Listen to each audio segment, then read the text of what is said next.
Buong bahagi ng Nodo Luzon, kasama na ang Metro Manila at ilang bahagi ng Calabarzon, mararanasan muli ang malakas na amihan. Silangang bahagi ng Luzon hanggang Southern Luzon, asahan pa rin ang mga kalat-kalat na mga mahihina at light drizzle rain showers dulot ng saturation ng shear line. At Southeastern Visayas at Mindanao, makakaranas pa rin ng mga ilang kalat-kalat na mga moderate and some heavy rain showers, bunsod pa rin ang extension ng near equatorial tract. Pero yung itinaas na invest, magdudulot lamang ito ng pag-ulan. Tsansa na maging bagyo ay napakaliit at nanatiling disorganized.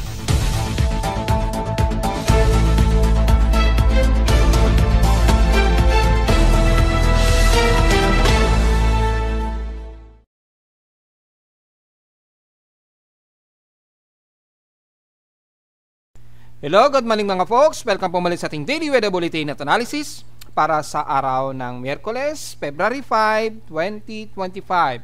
Ang oras nating Boss May Maga ay 10:10 na ng umaga.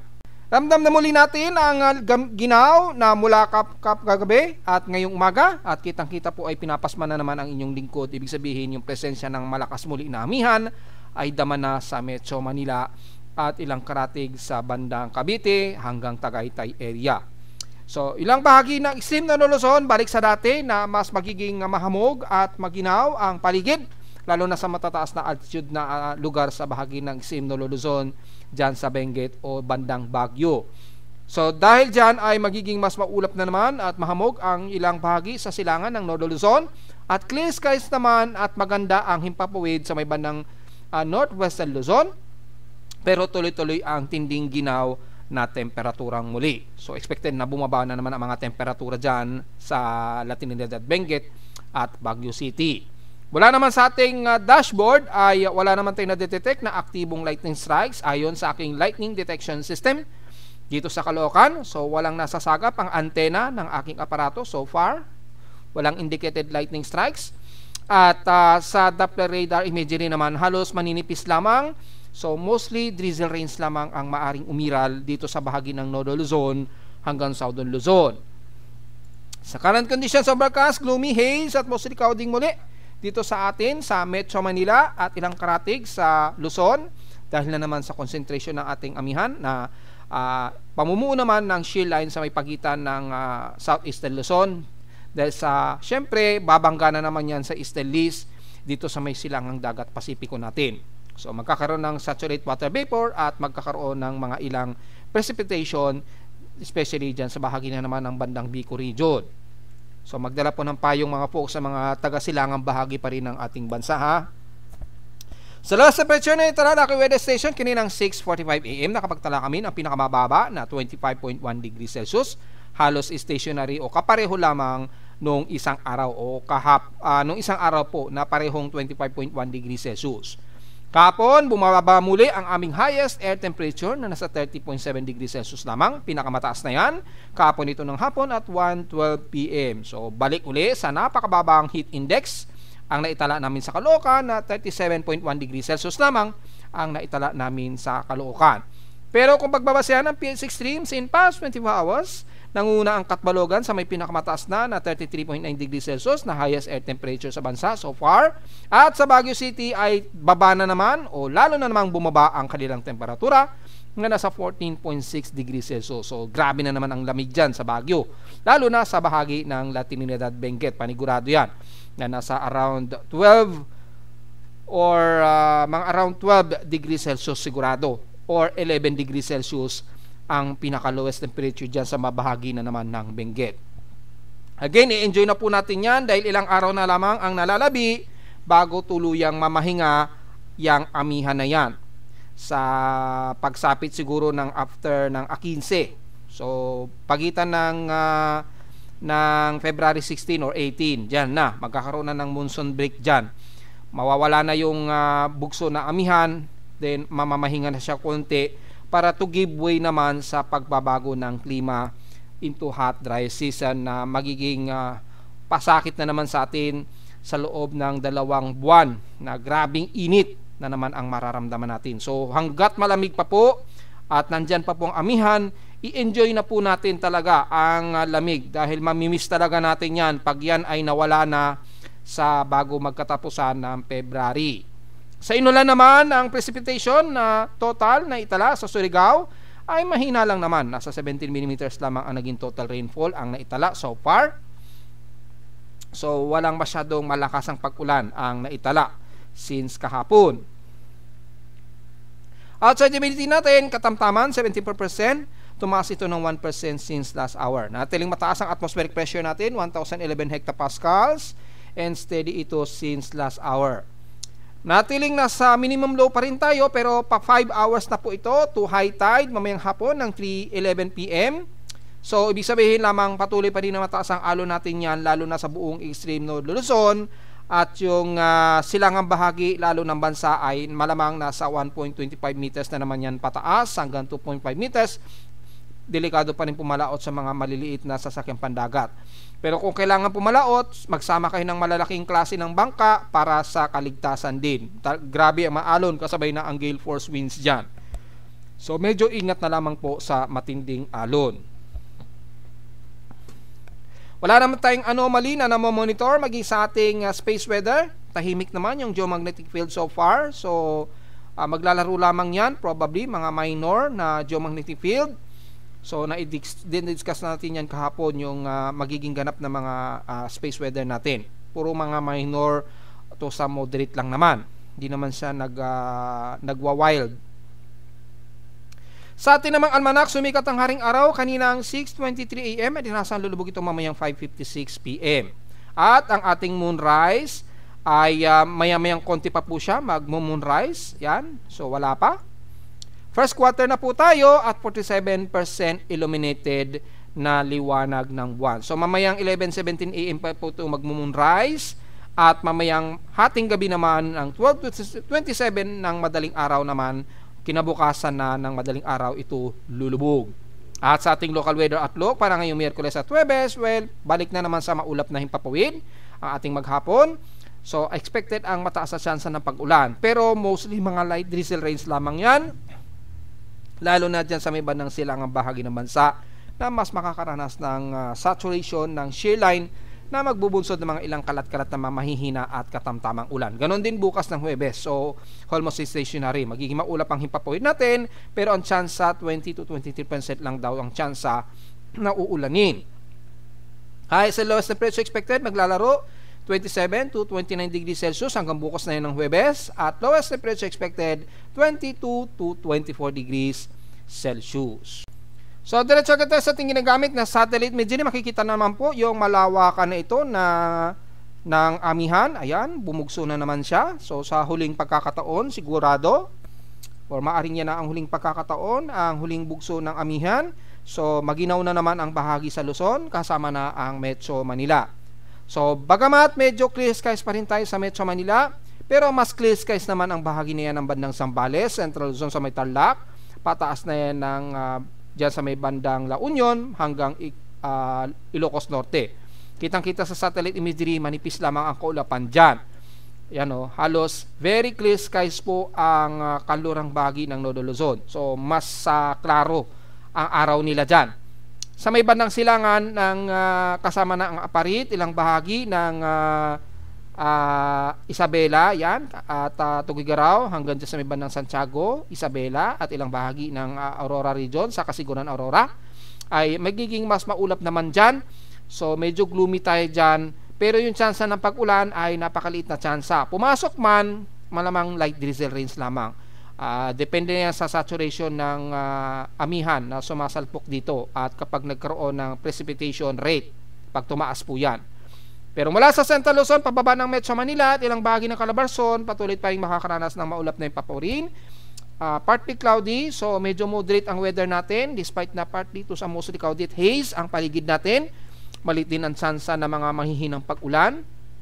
Kabilang na ang bahagi ng silangan ng Quezon Province, papasok na yan ng bandang Atimunan, Quezon hanggang dyan sa may bandang Camarines Norte.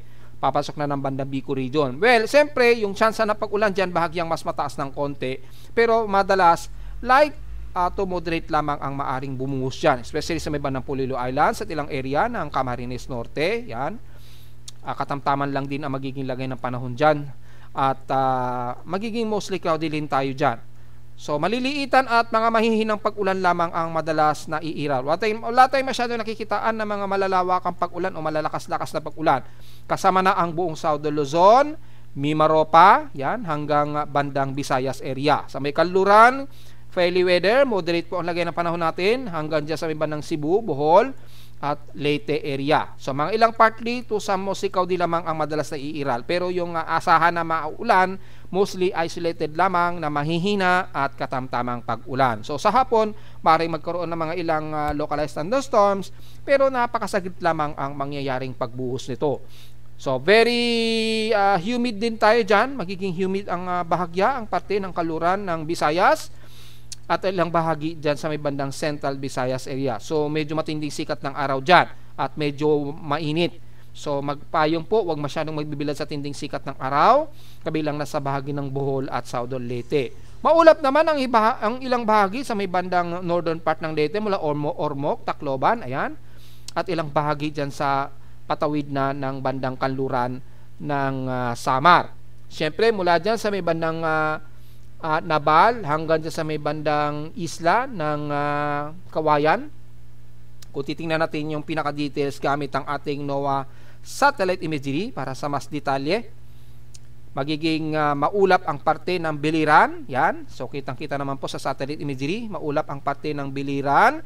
At dyan sa may bandang Ormoc, medyo maulap. So medyo partly cloudy lamang.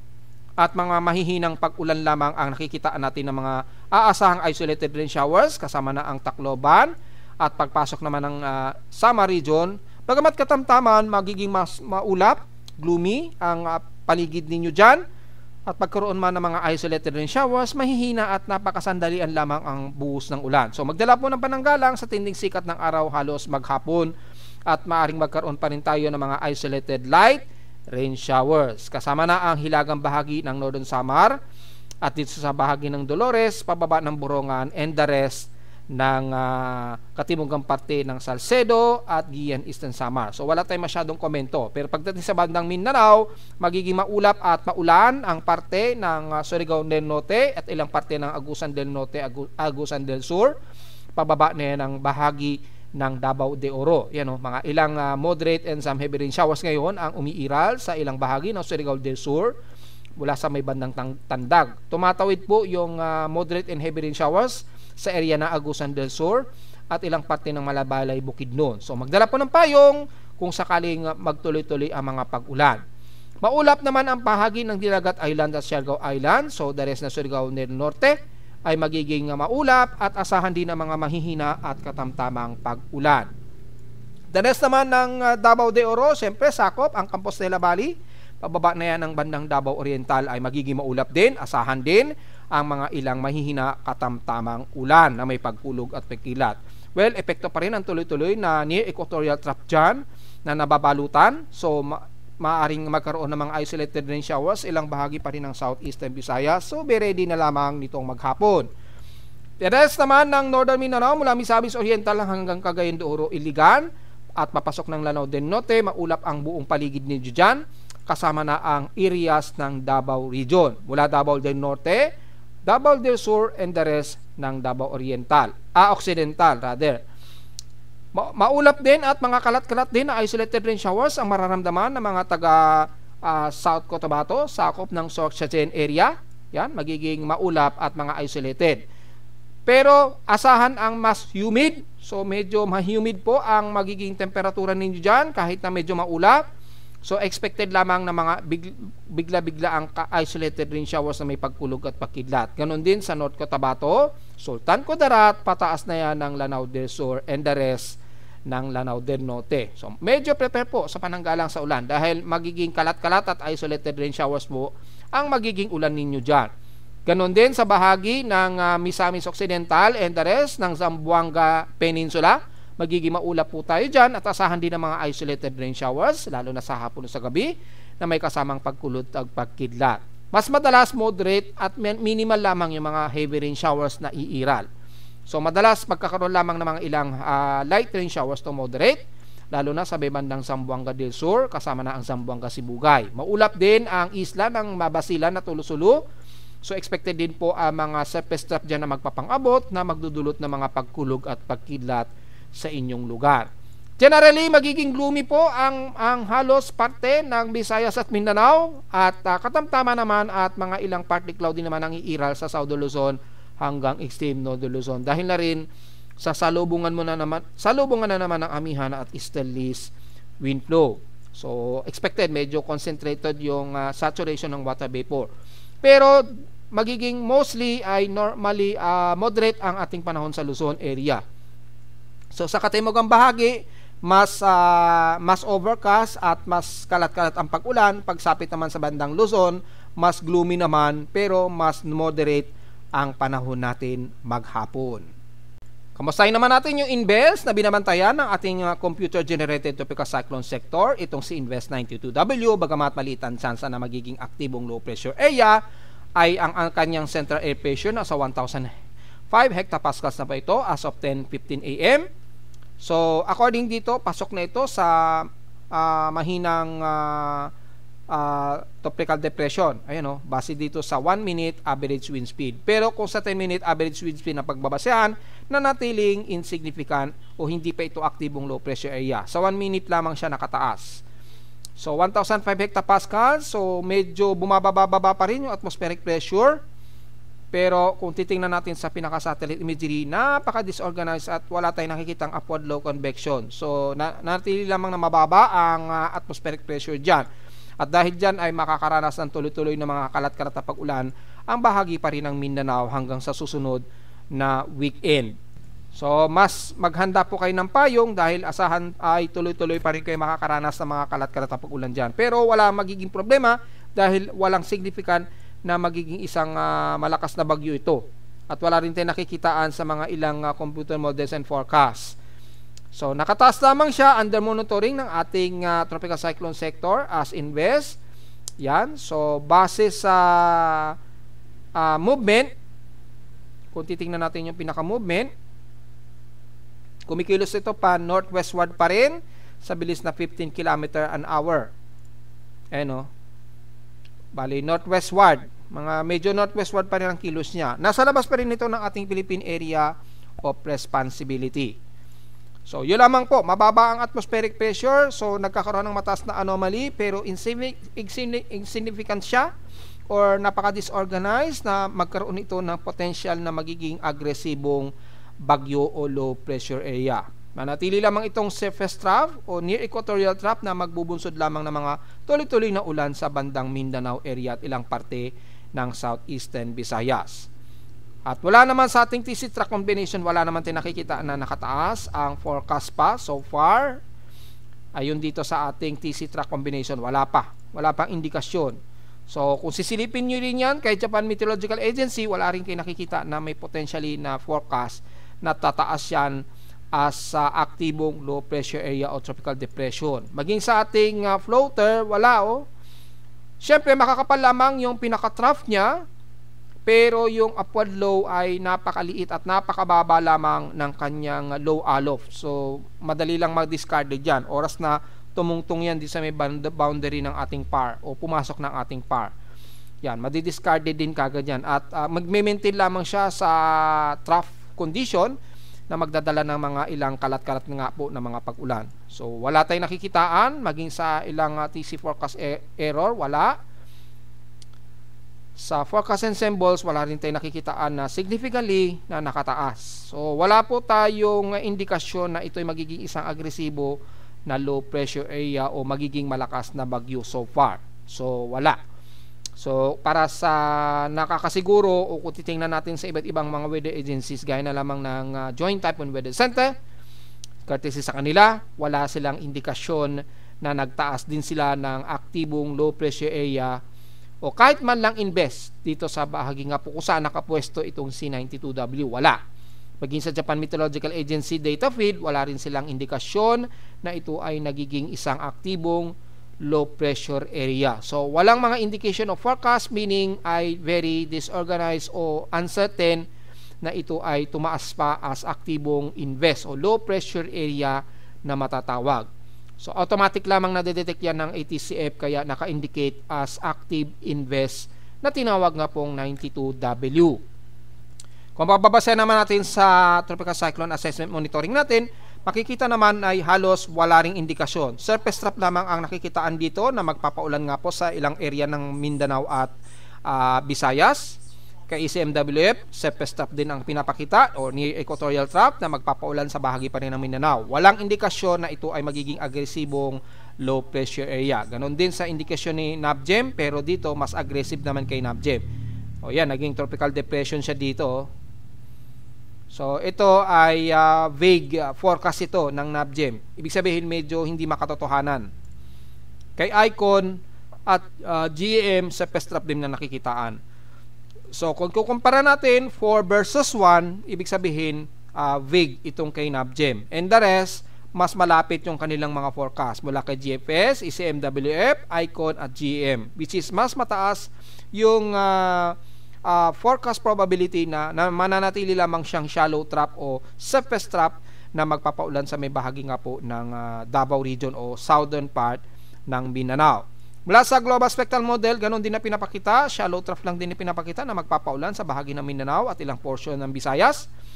At yung iral naman ng ating amihan ay tuloy-tuloy pa rin this week hanggang this coming weekend po. Ayan o, hanggang February 8 to February 9 to 10 na magtutuloy-tuloy daw ang amihan. Ayan o, tapos yung shear line patuloy pa rin na iiral. Ayan o, since February 10. So, tuloy-tuloy pa rin at magkakaroon tayo ng shear lines dyan sa pagitan ng bandang southeastern Luzon sa February 10. So anong araw yan?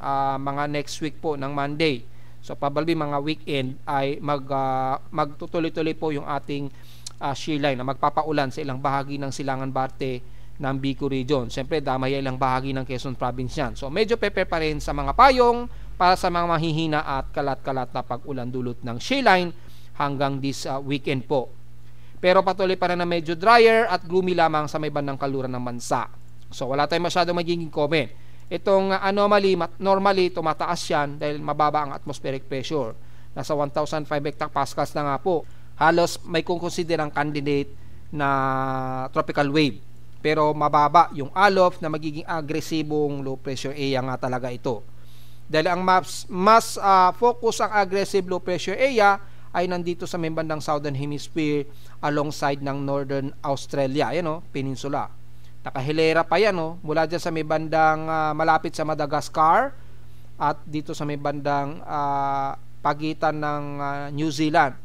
Yan, yung mga islands dyan. Dyan yung ITZZ lane na kung saan mas madalas may nabubuong mga aktibong low pressure area. Kitang-kita din sa tropical hazards outlook, ayan o. Mataas yung probability of tropical cyclone development sa northern Australia. Wala dito sa ating West Pac o West Pacific Basin. So, yun lang ang ating analysis so far mga folks. Sa ulat lindol naman, wala naman tayong so far na nadedetect na malalakas na mga pagyanig. Maliban lamang kahapon na nagkaroon nga po ng malakas-lakas na pagyanig. Pero malayo naman ito sa kalupaan ng Mindanao. Nasa may bandang Sulawesi, Indonesia nga po yung pinaka-epicenter kahapon. So mula sa data feed ni PBOX mula kaninang madaling araw, wala pa rin, wala tayong naitala na magnitude 4+ at kukunti pa lamang yung mga minor earthquakes. Kung kakamusta natin yung international seismic monitoring natin, ay mga madalas magnitude 4+ ang nakikitaan natin dito. Mga kahapon ay dyan sa may bandang Kuril Islands, may magnitude 5. So madalas puro magnitude 4 lamang ang naitala since kahapon. Yan, isa lamang na magnitude 5 ang naitala sa may bandang Kuril Islands. And the rest, mga moderate at minor earthquakes lamang ang naitala. So wala masyadong magiging comment so far, pero syempre alisto pa rin tayo sa anumang biglaang pagyayanig. Mula sa ating historical earthquakes sa bansa, mula nung unang nakarang araw hanggang ngayong kasalukuyan na habang tayo ay nagre-report, for the month of February 2025 ay medyo marami na rin yung mga minor earthquakes. So medyo dalawa na po yung ating magnitude 5. Pero nasa total of 136 earthquakes pa lamang tayo. 131 dito is magnitude 2.0 pataas. 3 pa lamang sa magnitude 4.0 at nanatiling dalawa ang ating magnitude 5.0 pataas. So konti pa lamang yung ating total earthquakes ngayong araw. since nakakalimang araw pa lamang tayo ngayong February 2025. So asahan medyo konti pa. At konti pa lamang yung earthquake count so far. Pero may dalawa na kaagad kasi tayo na magnitude 5. So medyo nakakabahala ng bahagya dahil limang araw pa lamang tayo, may dalawa na kaagad na magnitude 5. So hopefully wag sanang dumami ng husto ang mga pag-inig ngayong buwan ng February. At narito naman ating 3-day weather forecast para sa araw ng Miyerkules, February 5, 2025.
Ganito na lang po ating daily weather bulletin at analysis para sa araw ng Miyerkules, February 5, 2025. Huwag mo kalilimutan na mag-like, share, subscribe po sa ating YouTube channel at visit lamang anytime sa ating website na www.pimoweather.com para sa iba pang detalye na gusto nyo malaman na hindi natin naisama ngayong umaga. Well, typically, amihan lamang at stalis na naman o yung dalawang weather systems na naman ang iiral dito sa atin sa Luzon at South Luzon. At sa Mindanao naman ay yung bugso naman ng near equatorial trough na mababa ang atmospheric pressure na magdadala yan ng mga kalat-kalat na mga moderate and some heavy rain showers. So medyo magdala po ng payong sa kababayan natin sa may bandang Davao Region area. At visit lamang sa ating website sa gusto malaman ang pinaka-dynamic events mula sa reading mismo ng aking aparato sa Caloocan at sa data feeds mula sa iba't ibang weather agencies. Maraming salamat pa mga folks at magandang araw po sa ating lahat.